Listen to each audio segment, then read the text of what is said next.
Okay, Assalamualaikum warahmatullahi wabarakatuh. This would be our first video lecture on introduction to cost accounting. So the slides that I've prepared for you covers chapter 1 and 2 from your textbook. Okay, but if you follow the weekly lesson plan, this is the video lecture for week number 1.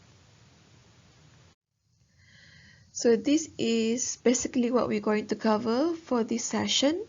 We're going to know what is the definitions of cost accounting, what are the objectives of us learning the cost accounting, what are the importance of cost accounting, and what are the roles of management accountant, and how do we differentiate between cost accounting and financial accounting.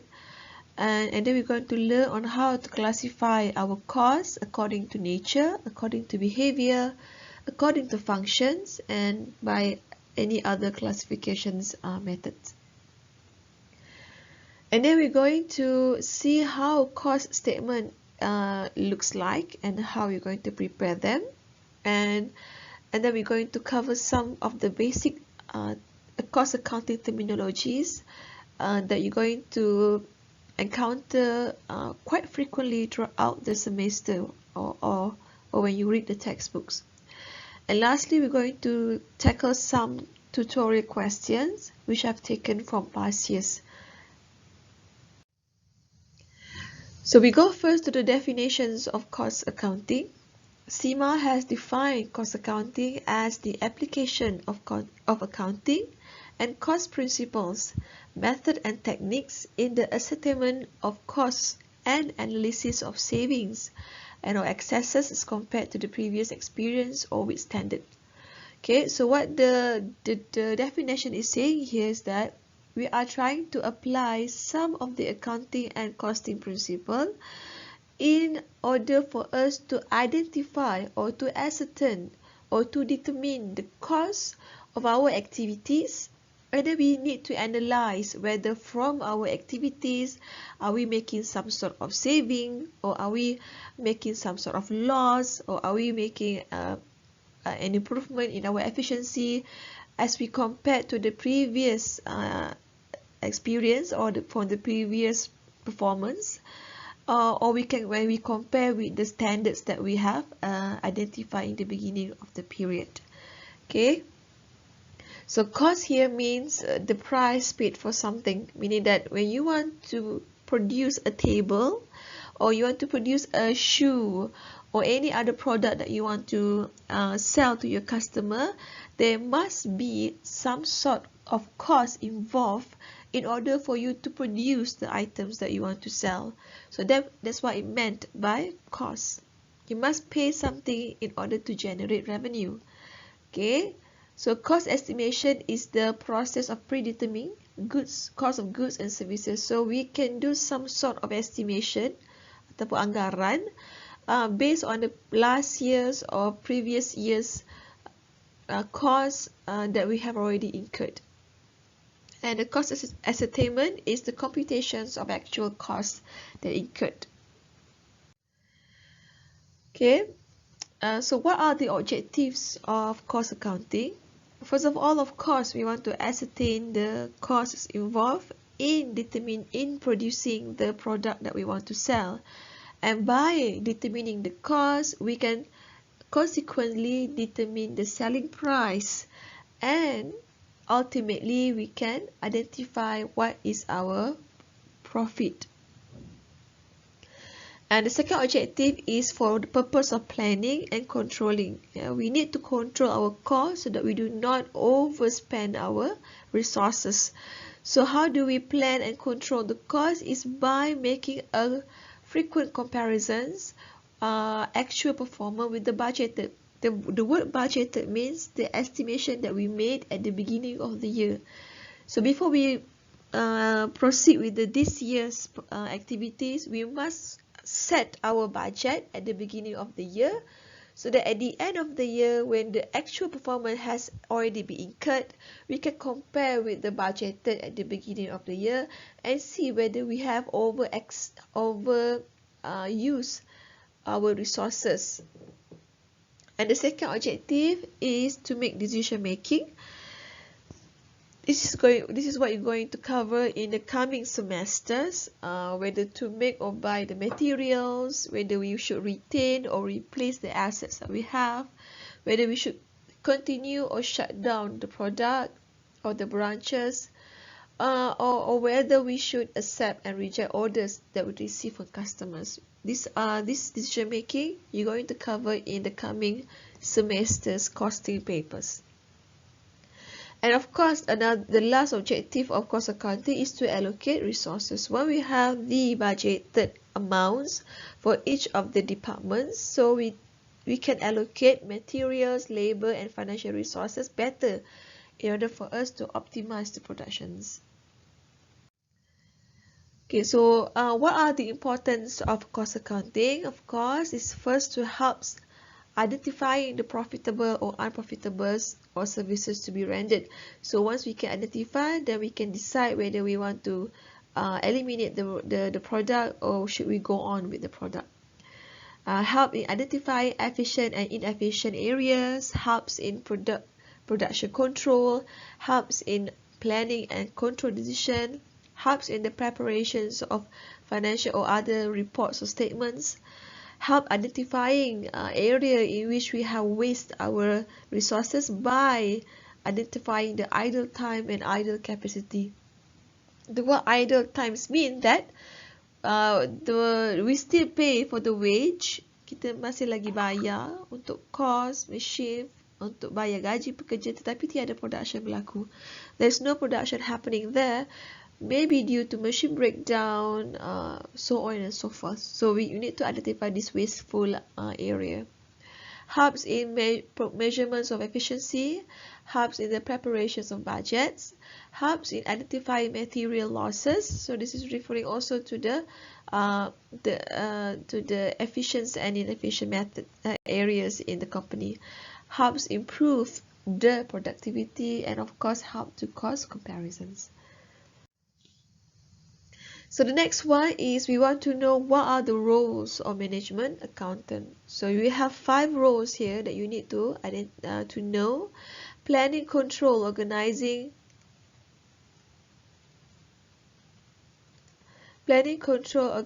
communication, and motivations.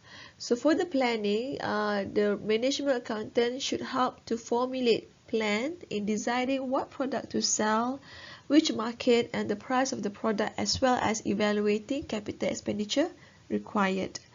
For the control part, management accountant must control the activities by making a comparison between actual and budgeted activity in order for us to identify which are the areas that causes problem.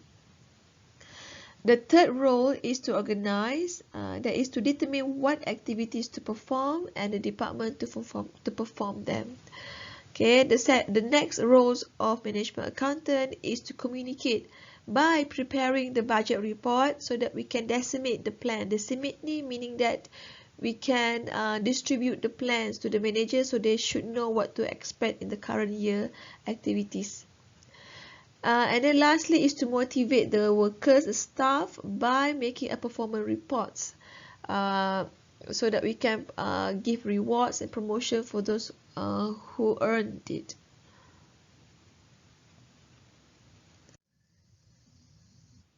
Okay, so the next subtopic is for us to know the differentiation between cost accounting and financial accounting.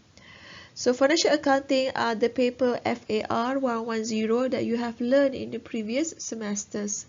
Okay, so we have this characteristic. So who are the main user of financial reporting that you have prepared?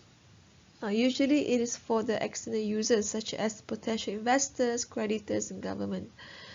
However, for cost and management accounting reports, they are usually for the benefits of the owners or of the internal users such as the managers and the owners, so that they know what are the current operation status of the business.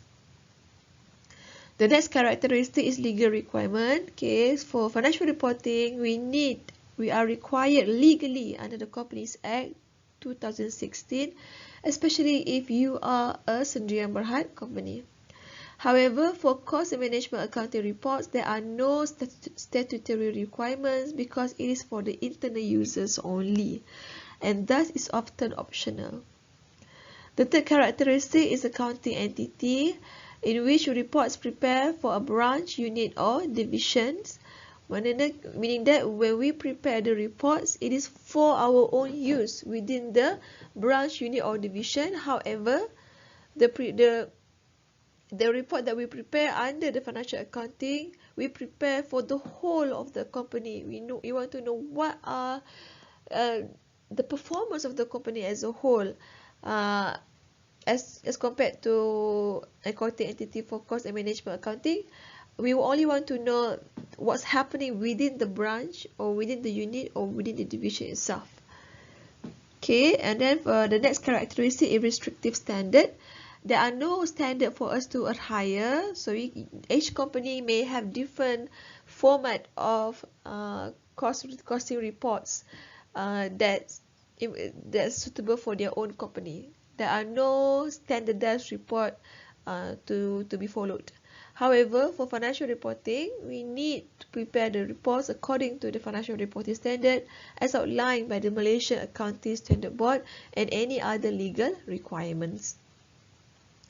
For time frame, the information pertains in the reports use the future and past data. So meaning that most of the report we prepared under the cost and management accounting, we have a lot of budgeted or estimated figures. Okay, because of the controlling aspect, kita nak control kan, so kita kena compare kan actual dengan budgeted. So most of the reports under the cost and management accounting, it pertains future data. As opposed to the financial accounting, it pertains mostly on historical data because we report on the items on the event that has already been passed. Okay, and then the next characteristic is the report frequency. Report can be prepared as frequent as needed. There are no periodic reports that need to follow. However, reports on the financial accounting are prepared in a periodic manner, such as in yearly, quarterly, semi-annually, or monthly. And then lastly is the degree of precision, in which for the cost and management accounting reports, we will have a detailed information of business performance. However, for the financial reporting, it only includes general indications of the management to the management on the performance of the business, whether we are making profit or lost.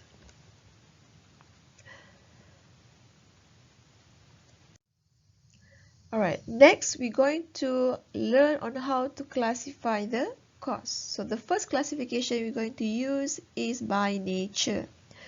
Okay, by nature. So by nature means that we can either classify the cost under the direct cost or under indirect cost. Cost can be direct, cost can be indirect. Okay, so a direct cost is defined as cost that can be identified directly to the products of cost units. Meaning that when I want to prepare one table, I know that I need 2 wood planks. I need 3 kilograms of steels. We can identify directly to the product of how much it is needed. Okay, and then let's say for direct labor, we know that to produce one table, it requires 2 hours of productions. 2 jam productions.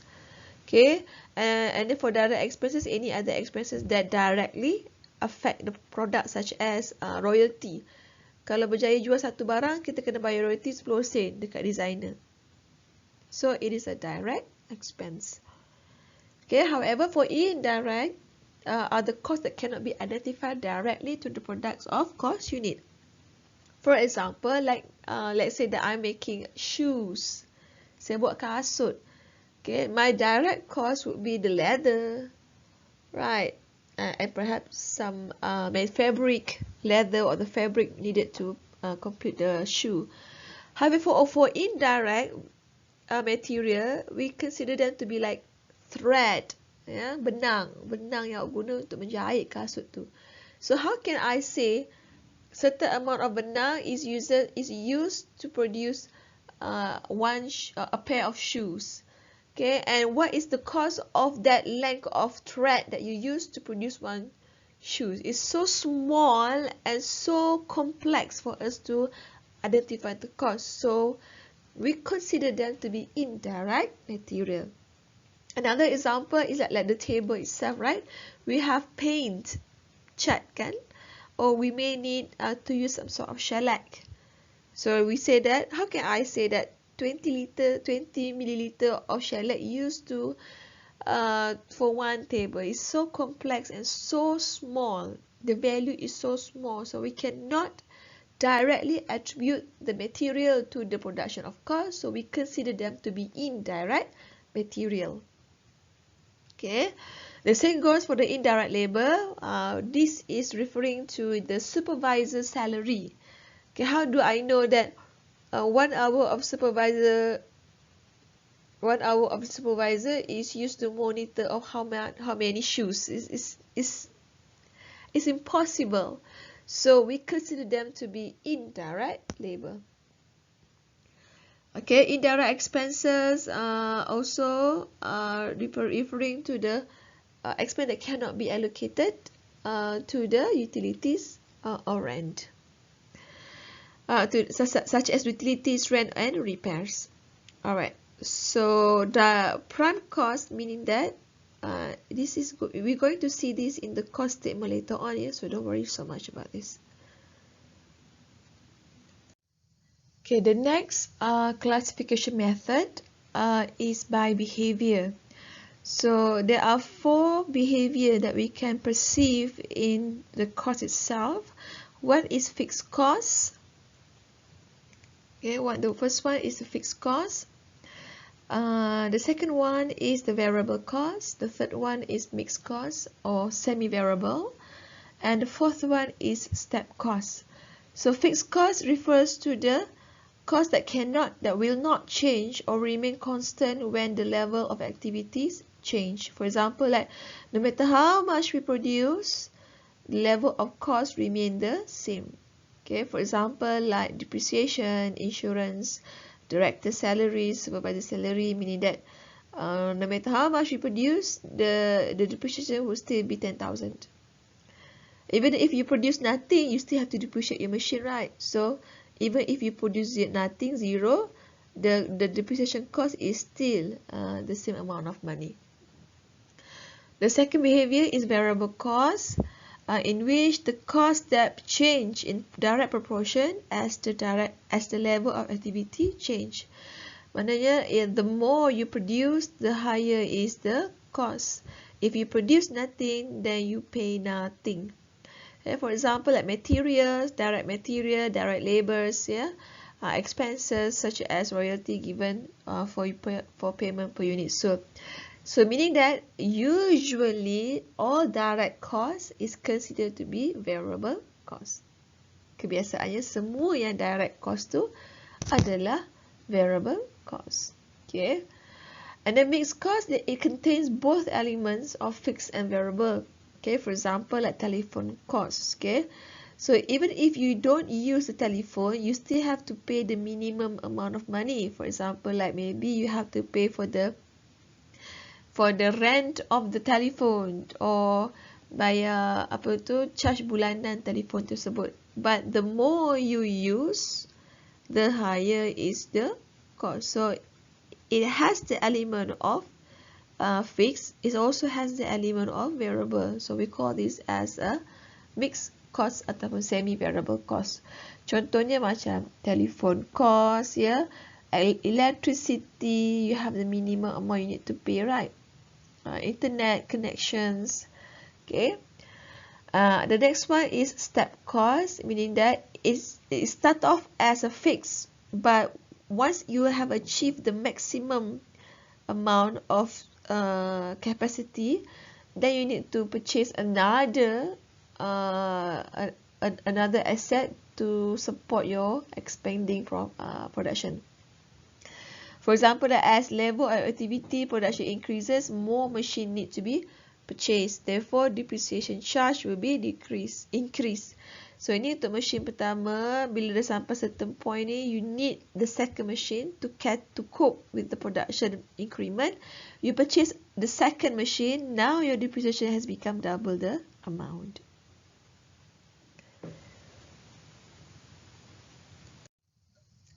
Alright. The third classification of cost is by functions.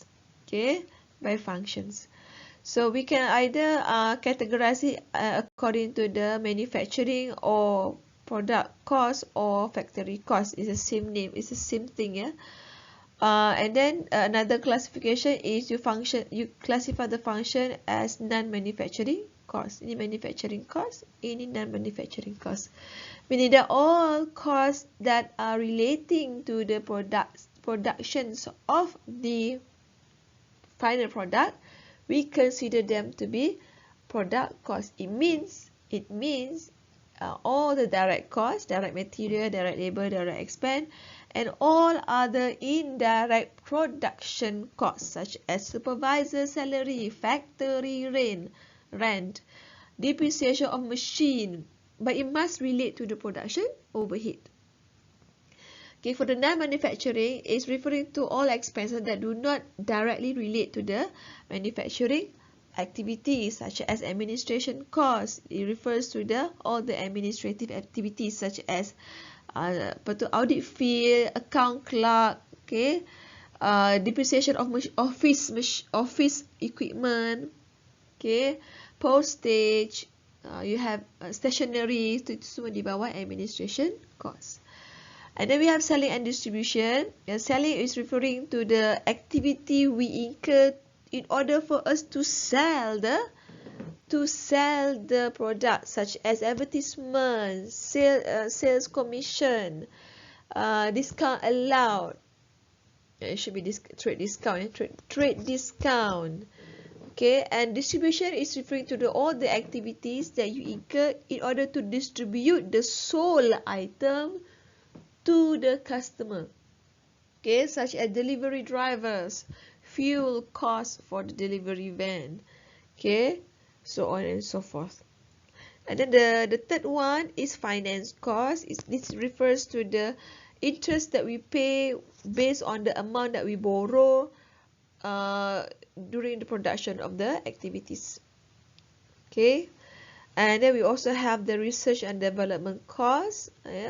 All costs involved in the laboratory maintenance, feasibility costs, salaries for research staffs, cost of the testing prototype, etc. So we call that under the research and development cost, under the non-manufacturing cost.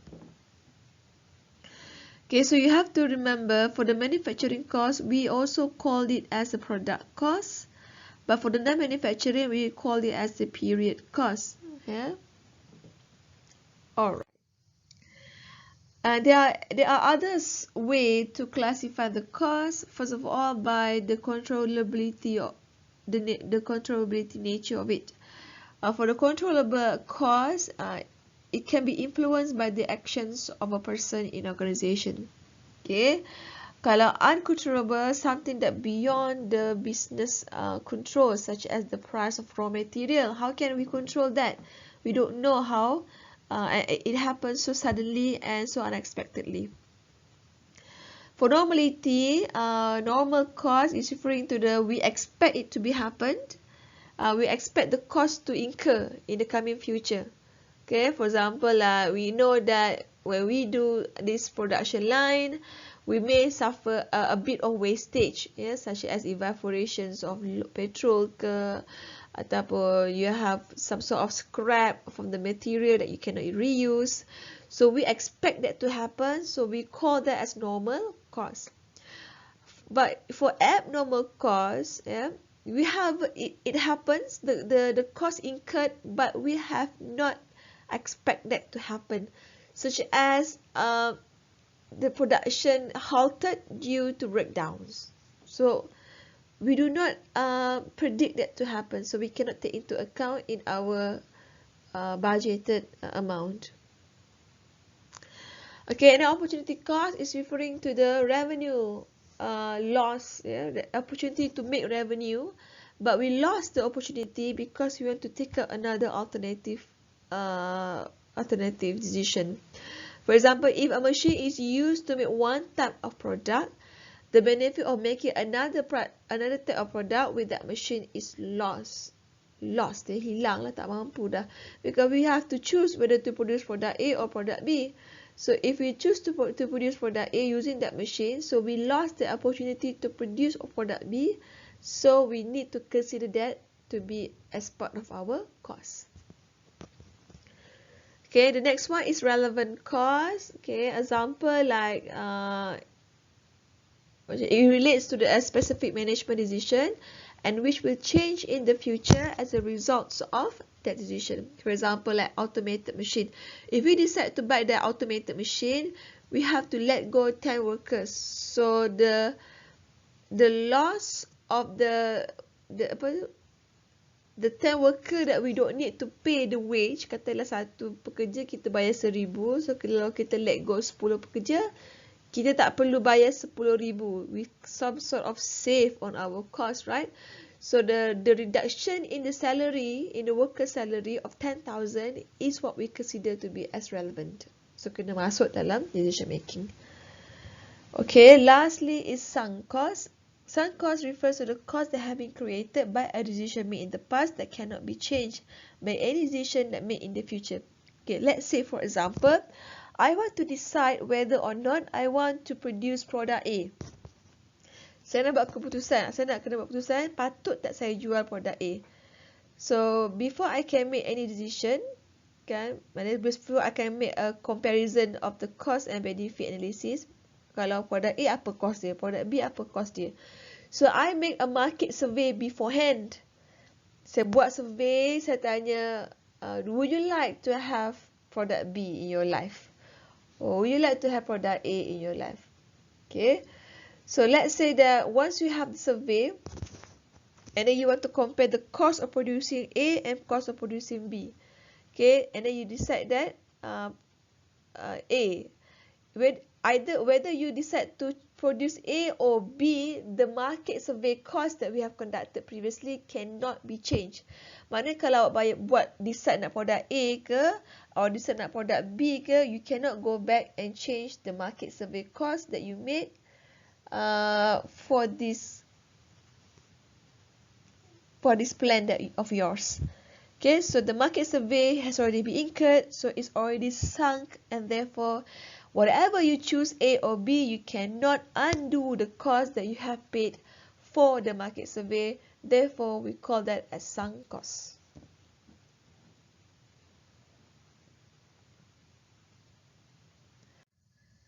Okay, so the next one is how to prepare cost statement. So cost statement, this is the format that you need to know. This is the format.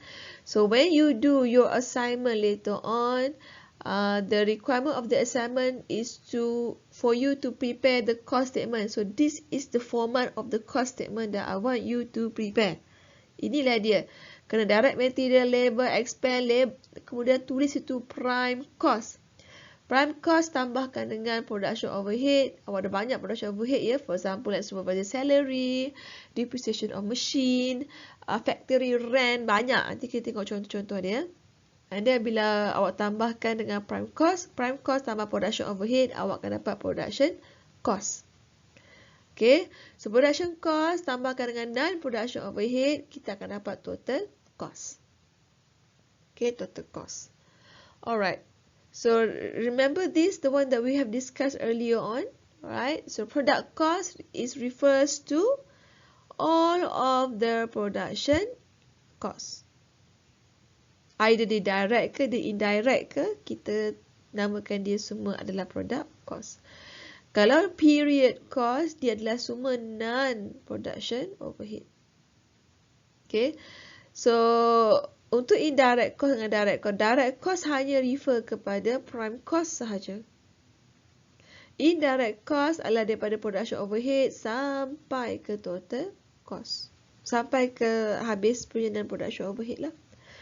And conversion cost is referring to the direct labor plus direct expense plus production overhead. tidak termasuk direct material. Please take note of this. This is very important. Okay, kalau soalan tanya calculate conversion cost, so awak cuma ambil nilai direct labor, direct expense dengan production overhead. Kalau soalan cakap calculate direct cost, ambilkan direct material, direct labor dengan direct expense. Calculate indirect cost, ambil semua production overhead awak, tambahkan dengan non-production overhead. Kalau dia kata kirakan product cost, so masukkan prime cost, tambahkan dengan production overhead, awak dapat total production cost lah. Kalau dia kata kirakan period cost, so semua non-production overhead adalah period cost.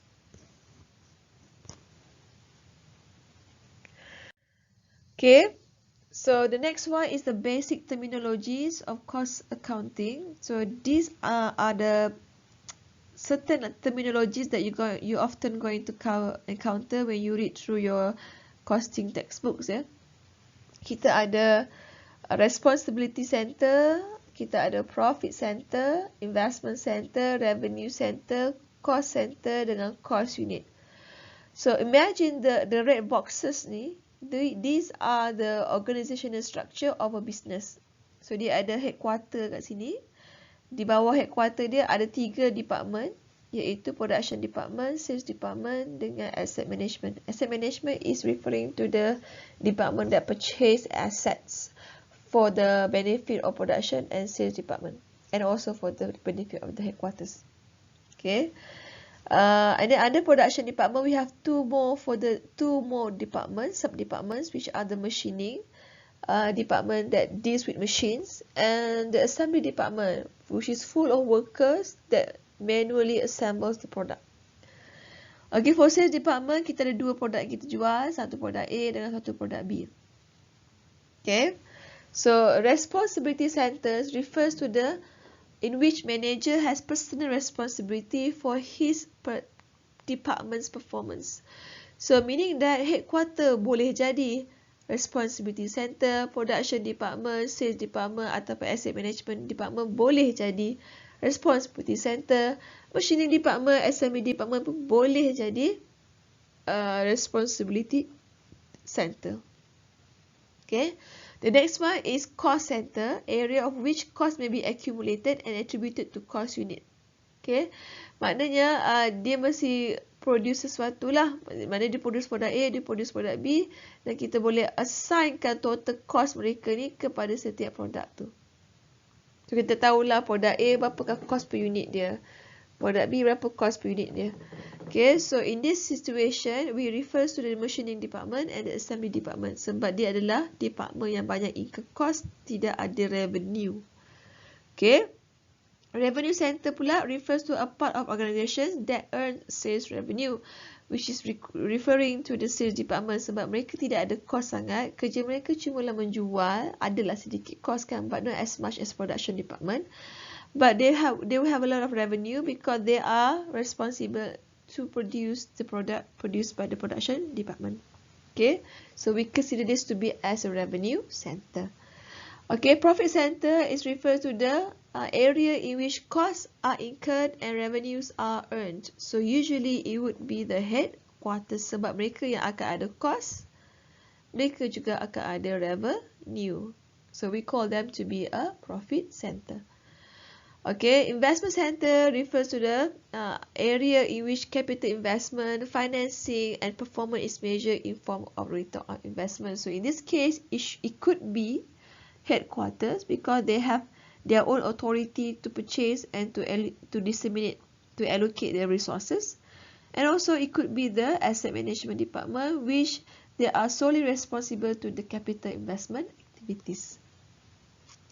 Alright, lastly is the cost unit. Cost unit is referring to the product that the company produce, and we can identify it to be as per unit. Mana kita boleh assign, katalah jumlah kos syarikat ni adalah 1 juta ringgit kos.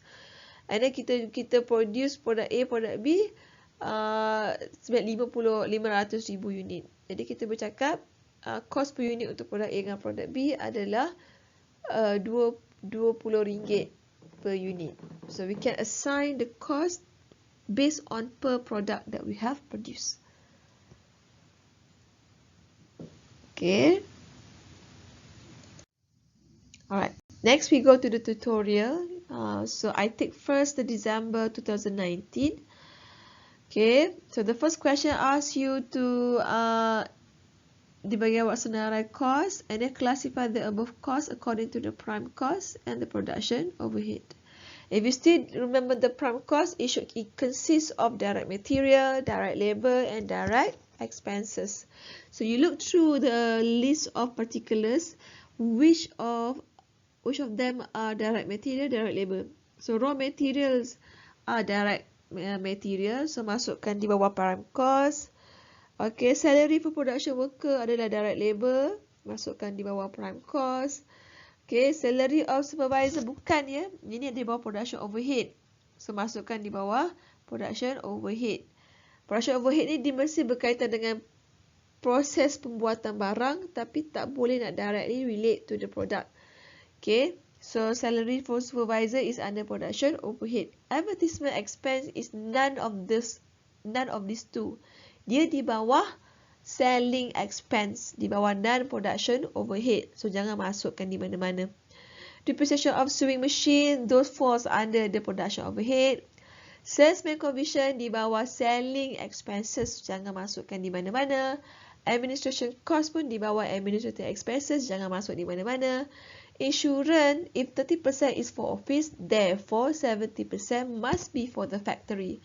So you prorate accordingly, dapat 1050. This is the production overhead. And lastly, designer fee, this is under the direct expense. So you put that under the prime cost. Okay. Next question says that non-manufacturing costs refer to the costs incurred outside of the factory productions. So dia kata dia suruh awak classify the following expenses according to their functions.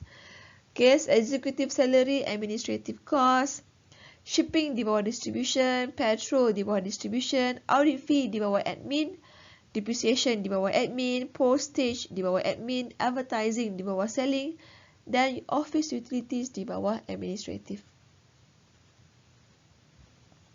Okay.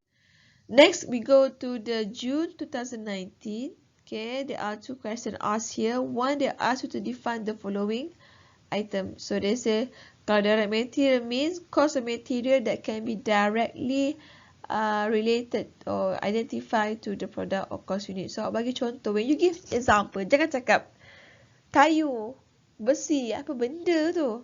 You have to say, contoh direct material ialah woods for table productions ataupun fabric for shoes, or you can say that fabric for clothing, or you can also say flowers for the cake.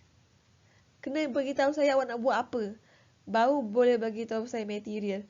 Jangan cakap flour, tepung, gula, tak tahu awak buat apa. So you say flour for the cake, fabric for shoes or clothes, kan? Woods for table, steel for furniture. Boleh nampak kita punya example tu. Okay. Labor cost pula, indirect labor refers to the labor cost that cannot be identified directly to the product or the cost unit. For example, like supervisor salary. Okay, supervisor salary. Account clerk salary. Depreciation of labor. Janitor at the factory. Okay, those can be considered under labor, indirect labor. Okay, next question, they ask, they are producing a product called tastes. The following cost of production is related to 10,000 packets of tastes at a price of RM5 per packet for the month of April. So they ask you to classify the following item according to fixed cost and variable cost. Okay, so fixed cost, no matter how much you produce, the amount of cost that you incur remain constant. So it means that depreciation fixed, insurance fixed, salary fixed, television, advertisement, repairs and maintenance, those are under fixed costs. And the remaining should be under the variable costs, such as the direct material, direct labor, and of course electricity. Right, lastly, we look at December 2018, okay, in which they ask you to classify according to the function, production ke, administration ke, selling ke, distribution. So wages of machine operator, production, rubber in manufacturing tire, production, petrol for delivery van, distribution, canteen, admin. Kenapa admin? Sebab dia kata office workers. So admin lah. Factory rents and rate, production cost, ya, depreciation of furniture and fitting, administration, sebab dia kata furniture and fitting. Kalau saya kata depreciation for machine, so dia di bawah production cost. Tapi sebab dia kata furniture and fitting in the office, so dia di bawah administrative cost. Director salary, okay, di bawah administrative cost, dan salesman commission dia di bawah selling cost. Okay, so we have completed chapter 1. So I would like you to do the rest of the questions so that we can, so you can check for the answer that I shall upload it later on. Okay, so any question, please ask me in the WhatsApp group. Don't be shy. Alright, and I'll see you next week for the next video lecture, which is material. Okay, wabillahi taufiq wa hidayah. Wassalamualaikum warahmatullahi wabarakatuh. Thank you, class.